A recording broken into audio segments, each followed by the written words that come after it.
Eu sou angolano, como vocês já puderam perceber isso.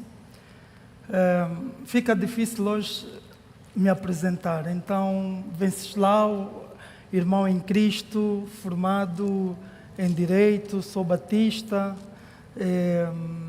E pronto, vamos naquilo que interessa a palavra do Senhor, amém? Mas antes gostaria de agradecer o pastor, o Bispo Júlio, a pastora Érica, por terem me recebido e a igreja nesta noite, de forma muito atenciosa, calorosa, essa amizade que se abre, e dizer que eu não estou só, estou acompanhado com uma equipa vasta, amigos de caminhada, amigos de jornada, amém? E hoje eu estarei aqui não nas vestes de empresário, não das vestes de doutor, mas tão somente de um pregador da palavra que gostaria de refletir convosco o texto que nós vamos ler a seguir, que está no livro de Ezequiel, Ezequiel 47. A nossa reflexão vai até 12, versículo 12, mas nós vamos ler apenas de 1 a 5.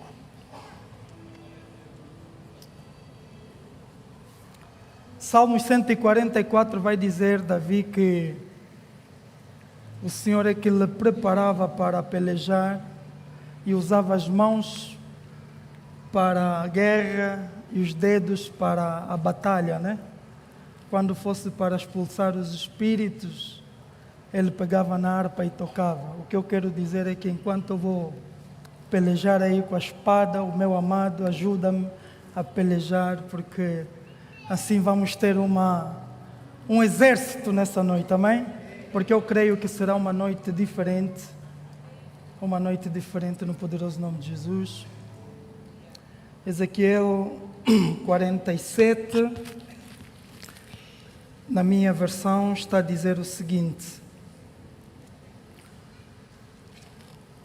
o homem levou-me de volta à entrada do templo e vi água saindo debaixo da soleira do templo e indo para o leste, pois o templo estava voltado para o oriente. A água descia debaixo do lado sul do templo ao sul do altar. Ele então me levou para fora, pela porta norte, e conduziu-me pelo lado de fora até a porta externa que dá para o leste, e a água fluía do lado sul. O homem foi para o lado leste com uma linha de medir na mão, e enquanto ia, mediu 500 metros e levou-me para a água que batia no tornozelo. Ele mediu mais 500 metros e levou-me pela água que chegava ao joelho. Mediu mais 500 e levou-me pela água que batia na cintura. Mediu mais 500, mas agora era um rio que eu não conseguia atravessar, porque a água havia aumentado e era tão profunda que só podia atravessar a nado. Era um rio que não se podia atravessar andando. Palavra do Senhor. Inclina a sua cabeça, vamos orar, por favor.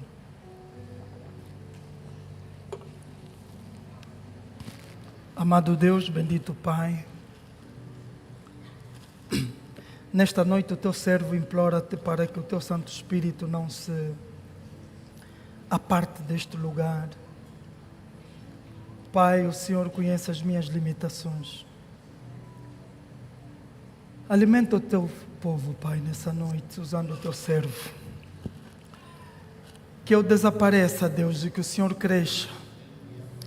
Que o Senhor fale nessa noite para a tua igreja, Deus. Seja uma resposta, Pai, para cada coração triste. Seja uma resposta, seja uma esperança nessa noite, Deus. Traga-nos alimento do alto céu, usando este servo que não é digno de desatar as tuas sandálias, Pai. Eu oro pedindo a tua intervenção nessa noite. A igreja ora comigo em nome do Pai, do Filho e do Espírito Santo. Amém? Amém. Falar aqui, acredito que é uma tarefa muito difícil. Eu estou no Brasil há um mês, sensivelmente há um mês, e o pastor há bem pouco tempo, o bispo, perguntou-me qual é a percepção que eu tenho. E a percepção que eu tenho, ela é universal. É a crise que a igreja tem vivido nos últimos tempos. E a palavra de Deus diz que nos últimos tempos o povo terá sede. Mas não será uma sede de fome, não será uma sede de água. Será uma sede da palavra. E nós acreditamos que o povo tem sede. Mas aqui estou diante de uma casa que tem sido saciada porque há palavra neste altar. Há palavra neste altar. E eu gostaria de publicamente falar que quando eu ouvi o pastor Júlio, que foi recentemente, eu disse, eu quero sentar para aprender com este homem, porque aquilo que ele falava ardia o meu coração. E hoje nós estamos a precisar de pessoas que nos alimentam nesta dimensão. E o nosso muito obrigado, porque ainda temos mais velhos que estão a preservar, estão a se manter firmes na sã doutrina e trazer um alimento e não prostituindo o púlpito. E isso anima-nos. Amados, nós acabamos de ler um texto. E o texto que nós lemos, se não estudarmos ele na escola bíblica dominical, não sei se há aqui escola bíblica, o estudo da palavra, ou na quarta-feira, não sei qual é a programação, será difícil, logo, a primeira, entendermos o texto que acabamos de ler. Porque estou a falar de água, água, água, tornozelo, joelho, água, água, água, cintura, agora já estamos a nadar. Mas tenha calma e tenha paciência. Nós estamos diante de um texto muito interessante. Interessante por conta daquilo que nós estamos a viver nos últimos tempos. Nós oramos, eu não perguntei quanto tempo tenho, nós oramos por uma porta aberta, nós oramos por uma dimensão, nós oramos por uma oportunidade, nós oramos por tudo e mais alguma coisa. Mas a verdade é que aquilo que Deus está à espera e está muito interessado para a tua vida, para a minha vida, para a nossa caminhada cristã, é que nós acessemos dimensões espirituais. É que nós andamos de dimensão a dimensão. E há coisas que não tem como Deus te revelar no nível que você se encontra. Há coisas que você não consegue ter respostas. Não porque Deus não está a falar com você ou não quer falar com você. Ou porque o outro tem mais sorte e você tem menos sorte. Não. Provavelmente o teu caso, o meu caso, é só uma questão de subirmos mais uma dimensão, mais um nível, para que Deus chegue e fale com você. Quando nós vamos para o livro de Apocalipse, nós vamos ver um facto. João está no fim da carreira. Fez tudo e mais alguma coisa. Andou com o mestre. Esteve no momento do sofrimento. Viu o mestre a ser crucificado. Cuidou da mãe do mestre. Ele continuou, perseverou. Viu os companheiros da batalha a serem degolados, mortos. Ele acompanhou o processo, ele não desistiu. É interessante que em Apocalipse, quando Deus vem para poder revelá-lo, o Filho, Deus diz para ele, suba até aqui.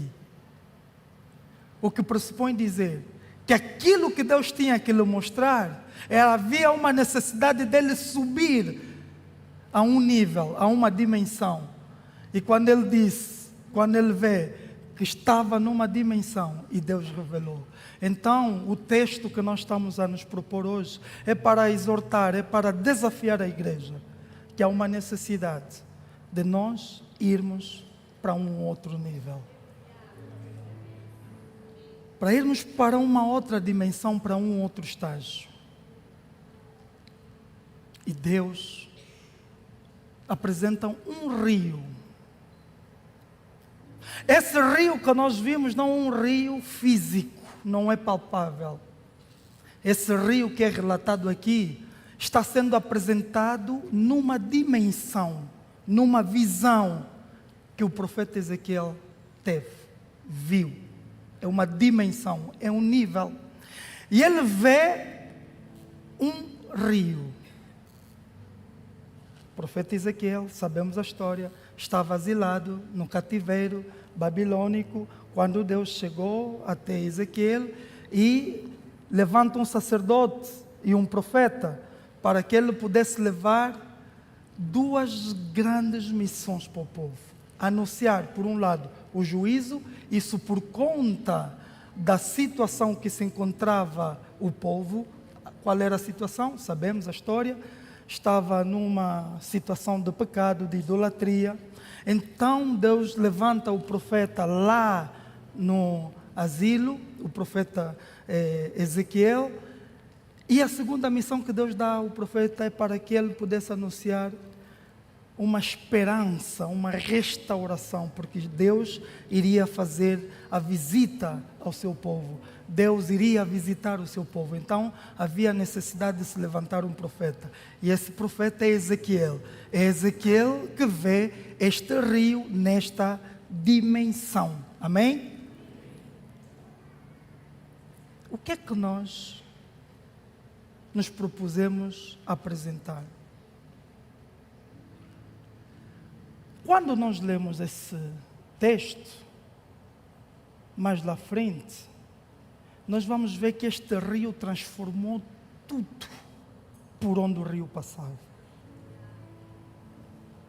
Até o Mar Morto, o texto mostra que ganhou vida com a chegada desse rio ao Mar Morto. Mas isso é muito mais lá frente. Agora eu gostaria de começar convosco no versículo 3. O versículo 3 que nós acabamos de ler diz que o homem foi para o lado leste, com uma linha de medir na mão. E enquanto ia, mediu 500 metros e levou-me pela água que batia no tornozelo. Olha para o teu tornozelo, olha para lá. Imagina a água, entra nessa dimensão, imagina água aí no teu tornozelo. A água no tornozelo está a representar o início da caminhada espiritual. A água no tornozelo está a representar o primeiro amor. Quem ama o primeiro amor? O primeiro amor, aquele dia da conversão. Há uma música aqui no Brasil, uma música, um louvor, não é?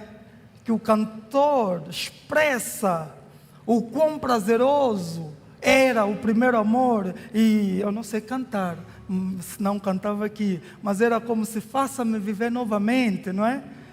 Faça-me viver novamente, como se fosse a primeira vez. Acho que o título até é este, como a primeira vez. Ah, uma música aí.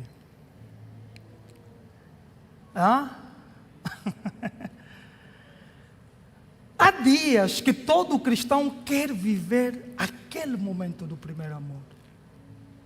Há dias sofridos que todo cristão quer viver aquele momento que começou a sua caminhada.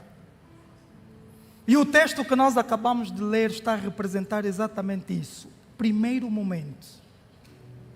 É aquele momento que nós não temos uma maturidade espiritual.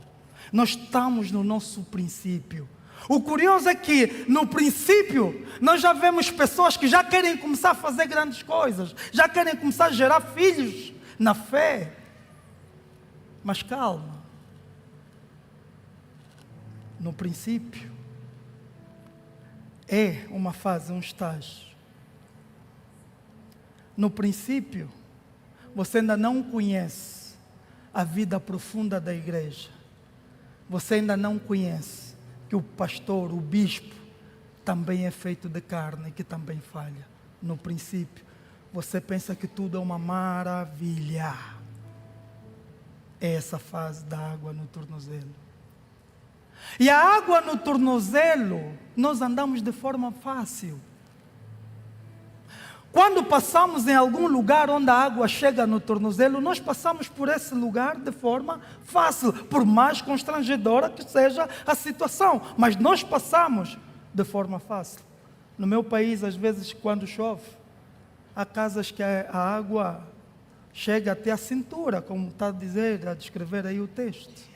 Acredito que aqui também há zonas que a água, não é? Mas há casas ou lugares que a água fica tão somente no tornozelo. E a gente passa de pedra em pedra, procurando o caminho de forma fácil. É o princípio. Parece que tudo é fácil, parece que tudo é uma maravilha. Mas o texto está a mostrar, no versículo 4, que ele voltou a aparecer com a mesma fita métrica e mediu. Só que a água aqui já não estava no tornozelo. A água já estava no joelho. E quando eu olho para essa situação, eu gostaria de apelar à igreja que esse é o caminho, principalmente aqueles que foram batizados. E aqui uma palavra para você que foi batizado. Entrou, está tudo fácil. Não pensa que é o fim da picada, como vocês dizem aqui. É apenas o começo. Há uma necessidade de você continuar a mergulhar. Há uma necessidade de você continuar a andar. Há uma necessidade de você continuar a ir mais fundo, como o texto está a nos propor. E vai chegar um tempo que a água já não vai chegar no tornozelo. Agora a água vai chegar no joelho. Mas eu vou vos dizer uma coisa, igreja. Quando a água está no joelho, a dificuldade de andar é mais presente. Andar começa a se tornar mais difícil. Por isso é que eu quero te dizer nessa noite.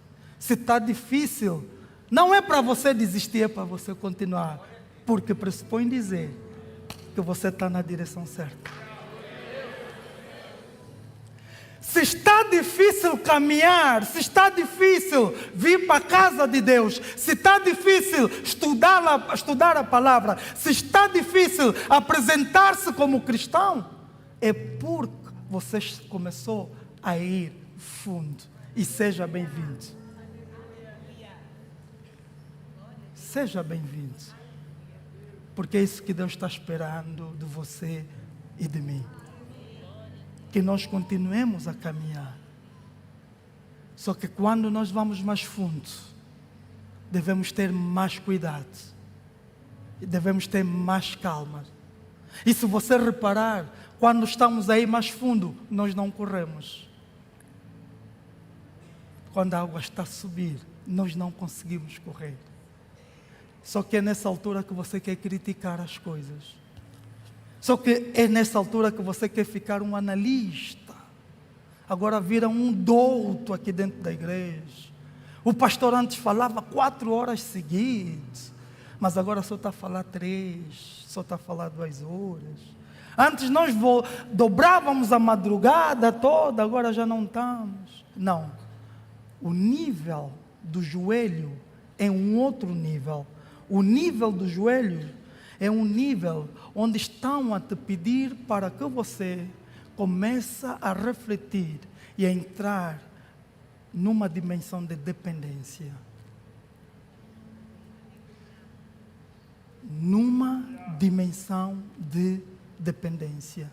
E isso trouxe o título da mensagem nessa noite. O mergulho que revela a dependência. Muita gente não consegue ver o agir de Deus porque não está dependente no Senhor. Muita gente não consegue entender e perceber que não sou eu a caminhar, mas alguém está a me levar só porque ele continua numa água rasa, onde ele pode ir em qualquer lugar, onde ele está na igreja e de repente está fora da igreja, de repente está na igreja e de repente está fora da igreja, está na igreja, mas como se estivesse fora da igreja. Nesse nível, dificilmente você vai ver e vai começar a entender os mistérios de Deus. Há uma necessidade de você continuar a ir mais fundo. Só que quanto mais fundo, mais sacrifício. Quanto mais fundo, mais medo. Quando a água está a encher, começamos a ter mais cautela. Começamos a analisar mais.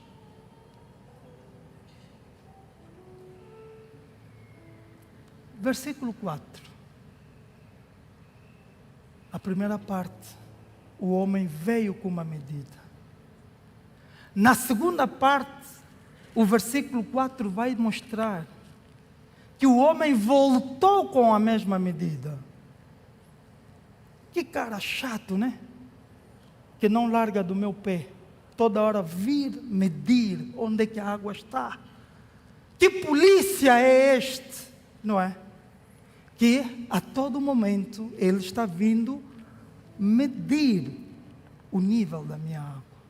Mas quando ele veio, ele mediu, diz a palavra, que a água já estava onde? No lombo, na cintura.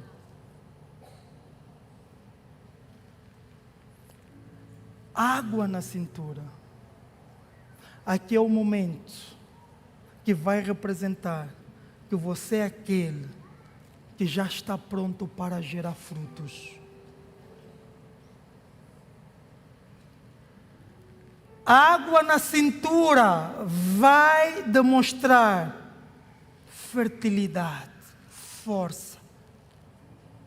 O neófito cresceu, em outras palavras. Água na cintura. Água na cintura? Sim, é o nosso pastor. Água na cintura? Sim, eu vou ser o irmão que já consegue falar da palavra de Deus, que já consegue evangelizar. Sim, é o diácono. Sim, água na cintura é para você que já tem uma célula em casa. Água na cintura é para você, empresário, que percebe que a empresa que você tem, que os colaboradores que Deus colocou na tua empresa, é o teu ministério. Água na cintura. Estás em condições de começar a discipular. Só que o grande problema é que muitos se perdem na água na cintura. Por quê? Porque como já estou a dar frutos, eu penso que já cheguei no estágio, no limite final, no fim da carreira. Como eu já tenho uma igreja, eu já tenho membros, o que é que eu vou fazer mais? Acabou. É o fim, é o limite. Eu me converti há 20 anos, eu me converti há 30 anos, e nós que ficamos agora a viver de história em histórias, lembrando todo o processo da minha caminhada. Estou confortável. Por quê? Porque eu agora sou um grande evangelista, porque eu agora faço cruzada, porque eu agora sou um grande levita, um grande músico. E estou confortável. Por quê? Porque quando eu faço um concerto, as pessoas se convertem. O meu ministério tem estado a batizar. O ano passado, batizei 500. Este ano, já batizei 1000. O próximo, vou batizar. Não é o meu. Eu estou a dar um exemplo daquele que está com a água na cintura, que já está a dar frutos, e que para ele é o limite, é o fim. Mas o texto que nós lemos está a nos apelar, está a nos levar a um outro nível, e é esse nível que o Espírito Santo está a falar para nós nessa noite. Igreja, há um nível que nós, como igreja, pastores, bispos, todo mundo, sem exceção, precisamos acessar esse nível. Qual nível? A dimensão em que nós não conseguimos andar. A dimensão em que para atravessar esse rio, eu tenho que mergulhar. Quem não mergulha no rio do Evangelho, esta pessoa não vive a plenitude, o agir do Espírito Santo. Quem não mergulha na plenitude do Evangelho, essa pessoa é rasa. Quem não mergulha na profundidade do Evangelho, esse anjo da igreja, esse responsável do ministério, negocia o púlpito por conta dos seus interesses. Dá alimento para as ovelhas, para mantê-los aqui, e não aquele alimento que Jesus disse que a espada chegará e causará divisão na tua casa. Há uma necessidade, igreja, de todos nós mergulharmos no rio. O que é que vai representar mergulhar no rio? Mergulhar no rio vai representar um nível de dependência total. Mergulhar no rio vai representar que a tua vida, o único que guia é o Espírito Santo e não você. Isso representa mergulhar no rio. E só pessoas que perceberam, só pessoas dependentes é que mergulham. E a boa notícia para você é que Deus não é homem para que minta. Eu estou a dizer que Deus não é homem para que minta. A boa notícia para você, para mim, é que quando o Espírito Santo conduz a tua vida, não pensa que ela vai ficar a mais leve de todas. Também há choros. Também há vontade de desistir. Mas o que eu queria te dizer é que o Espírito Santo é o único que não te vai conduzir para a amargura. É o único que não vai te conduzir para o buraco. O Espírito Santo, ele vai te levar em margens, pastos tranquilos. Essa é a grande vantagem de você entregar a tua vida na totalidade para Deus e deixar Ele agir, deixar Deus ser Deus, deixar Deus comandar, deixar Deus ser o GPS de tudo aquilo que eu for fazendo, que eu for pensando, que eu for agindo. Por quê? Porque é a forma mais segura para que você saia daqui salvo. Porque é a forma mais segura que você tem de poder ter uma esperança no meio de todo o caos e sofrimento. Não vale a pena deixar-se enganar com os conselhos, com os filmes que nós vemos, com exemplos que nós não sequer certificamos. O Espírito Santo é o único que verdadeiramente pode te levar em dimensões, em resultados, em colheitas satisfatórias. É o único. E é esse nível que nós vamos encontrar aqui no texto, quando diz que aquele homem chega a água estava na cintura. O momento em que ele chega, já não havia outra alternativa a não ser deixar-se fluir. Quando nós vamos ler o versículo 9, nós vamos ver uma coisa muito interessante nesse texto.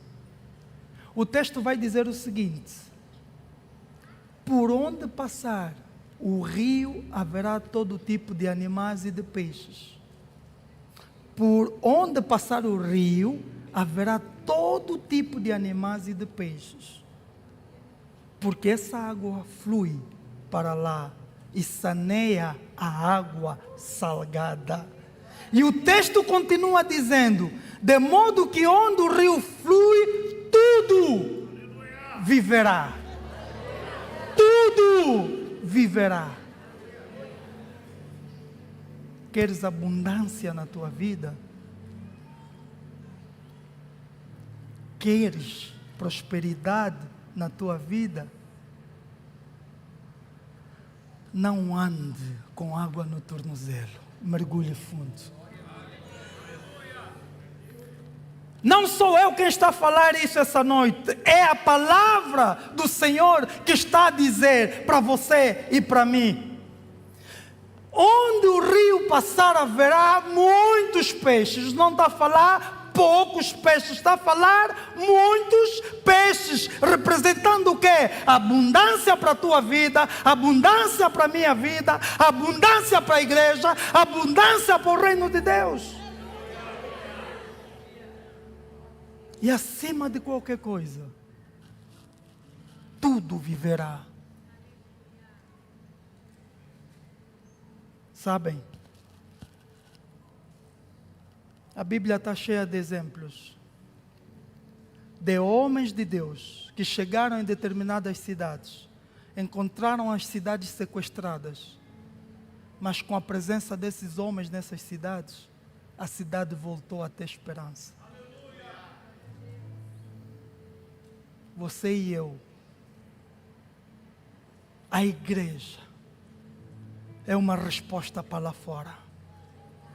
Aí onde chega um cristão, aí onde chega uma igreja, deve necessariamente haver transformação. Deve haver necessariamente vida.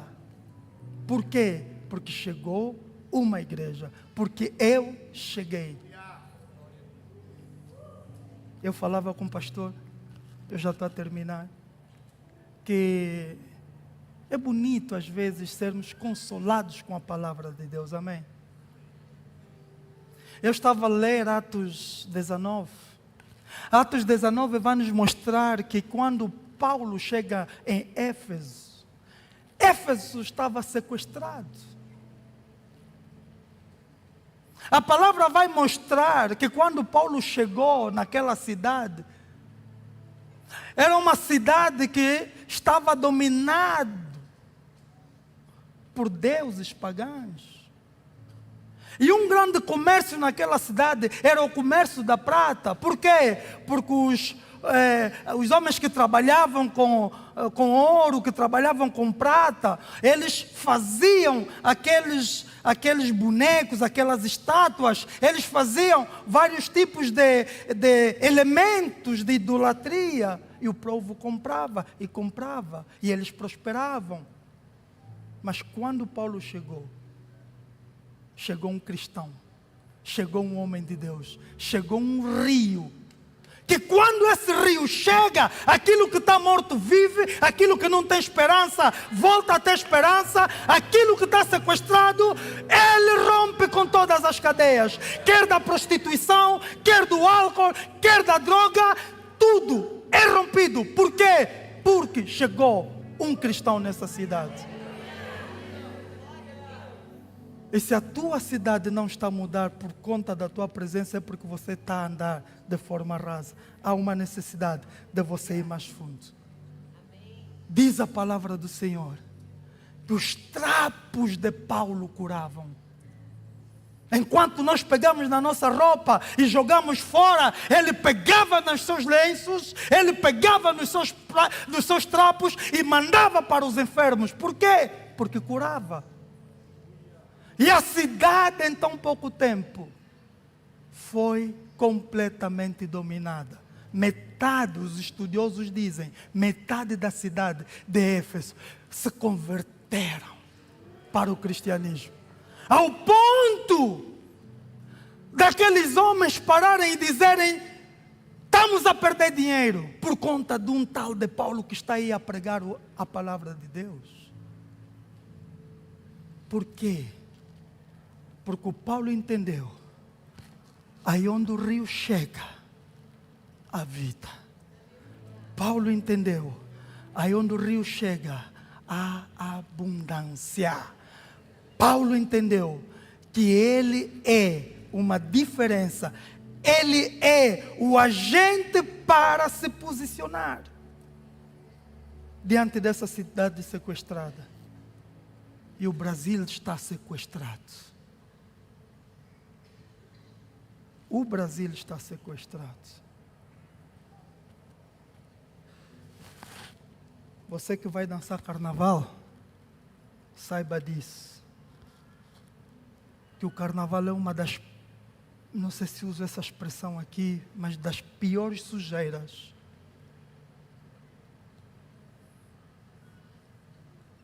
O Brasil está sequestrado. Aquilo que nós vimos no Rio de Janeiro não é uma luta entre carne e carne, sangue e sangue, não. Não é PM ou Polícia Militar ou BOP contra os marginais, não. Aquilo é uma guerra espiritual. Essa é a verdade que você precisa saber. Se a rua estiver suja de drogas, isto é uma guerra espiritual, porque os principados, as potestades, eles sujam as cidades dessa forma. Não temos metralhadora para disparar contra os demônios no ar, não temos isso. Eles injetam nas sociedades, nas cidades, nos estados, os seus princípios. E há uma necessidade para que você se levante e dizer que eu sou uma resposta para esse bairro. Há uma necessidade que você se levante e diga: eu sou uma resposta para essa nação. E Paulo, quando chegou em Éfeso, na cidade de Éfeso, ele entendeu que ele era uma resposta. Então, meus amados, irmãos em Cristo Jesus, assim diz o Senhor, há uma outra dimensão para que você possa acessar. E a dimensão não é mais revelação, não é mais profetas, não é mais nada, a não ser deixar o Espírito Santo ser o único governante da tua vida. Que Deus possa abençoar a sua palavra, por nome de Jesus.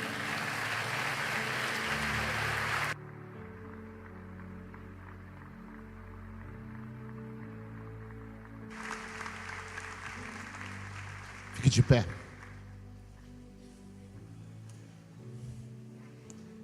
Estamos sendo desafiados a andar um nível além.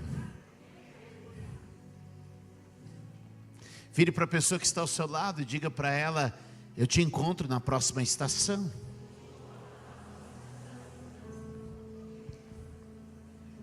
Põe a mão sobre o ombro de alguém e diga: Deus está te convidando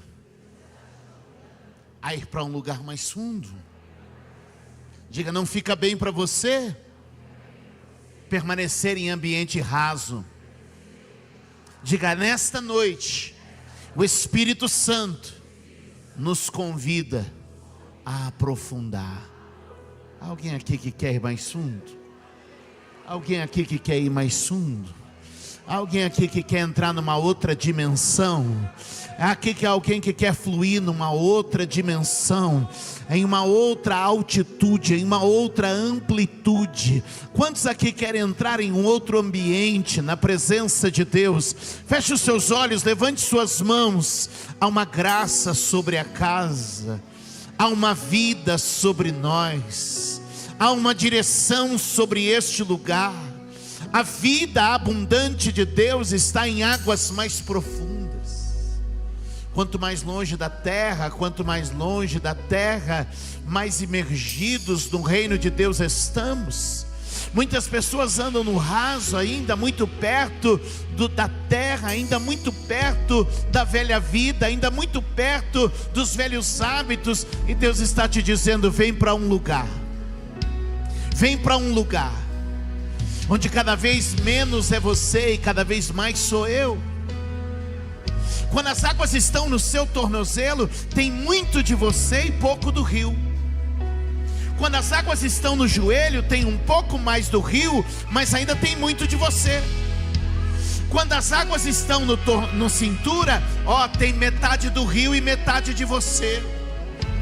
Então é metade você, metade ele, metade você, metade ele. E essa é uma hora de decisão. Porque se eu atingir o próximo estágio, vai ter mais rio do que eu, vai ter mais rio do que eu, vai ser mais ele do que eu, vai ser mais ele do que eu. E nesta noite Deus te trouxe neste lugar para te dizer: há um lugar mais profundo e eu quero te encontrar lá. Há um lugar mais profundo e eu quero te achar lá. É por isso que quando o barco de Pedro estava à beira da praia, um barco não foi feito para ficar no raso, um barco foi feito para ir ao profundo. E ele disse: faze-te as águas mais profundas e lance a tua rede para pescar. E a Bíblia diz: e assim eles fizeram. E quando fizeram, encontraram tal quantidade de peixes, que a tua rede não está pronta, que a tua estrutura não está preparada, porque o reino de Deus vai te surpreender. Alguém aqui nesta noite que crê, chegou a hora, chegou. Eu só quero. Coloque as duas mãos sobre teu coração. Espírito Santo, nós te adoramos. Espírito Santo, nós te glorificamos. Espírito Santo, tu estás aqui. Sobe o nível, Jesus. Sobe o nível, Jesus. Sobe o nível, Jesus. Sobe o nível, Jesus.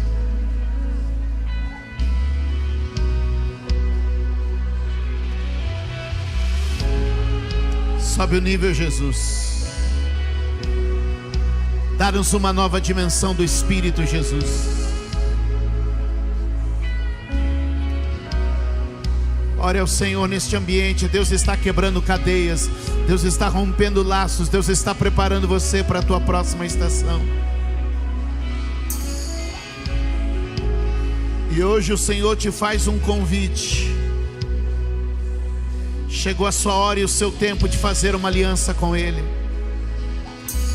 Chegou a sua hora e o seu tempo de fazer uma aliança com Jesus. Quem sabe você está aqui hoje e tem vindo sempre à igreja com um refrigério, como quem chega à beira de uma praia, molha os seus pés no mar. Mas Ele diz: o meu tesouro e a minha riqueza está nas profundezas. É muito bom vir domingo na igreja, molhar os pés à beira da praia e dizer: ah, que gostoso. Mas Deus está dizendo: os meus tesouros e os meus mistérios estão nas águas mais profundas. Hoje o teu Deus te faz um convite e Ele te diz: vem para o lugar mais profundo, em minha presença. Quantos podem dizer amém? Quantos podem celebrar ao Senhor? Quantos se sentem abençoados neste lugar? Dê um aplauso bem forte ao Senhor Jesus. Aplaude Ele, aplaude Ele, aplaude Ele, aplaude Ele. Dai glória a Deus, dai glória a Deus, dai glória a Deus, aplaude Ele. Te amamos, Jesus.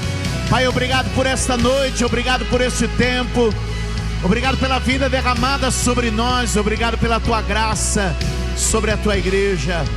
Aleluia. Amém. Quantos foram muito abençoados? Quero agradecer. Muito obrigado, meu amigo, por sua visita, sua presença, por compartilhar. Doutor Augusto também. Obrigado pelo carinho, a equipe toda que acompanha. Amigos queridos, Deus continue abençoando. Que privilégio recebê-los aqui. Conte conosco. Tem uma casa em Suzano. Sirva-se. E sempre que estiver por aqui, só chegar. Quantos foram abençoados? Quantos podem estender a mão e abençoar a ele, sua casa e sua família? Declaramos prosperidade, bênção e vitória. Como igreja o abençoamos em nome de Jesus. Que você volte levando boas notícias e encontre os seus com boas notícias também. Que a bênção do Senhor te acompanhe em tudo. Quantos podem dar glória a Deus pela vida do Dr. Venceslau Andrade? Celebrar ao Senhor. Dá um glória a Deus aí. Levanta a tua mão. Diga comigo, amanhã 20 horas. Que hora que é amanhã? Eu te espero aqui, ó. Faz assim. Tchau. Até amanhã.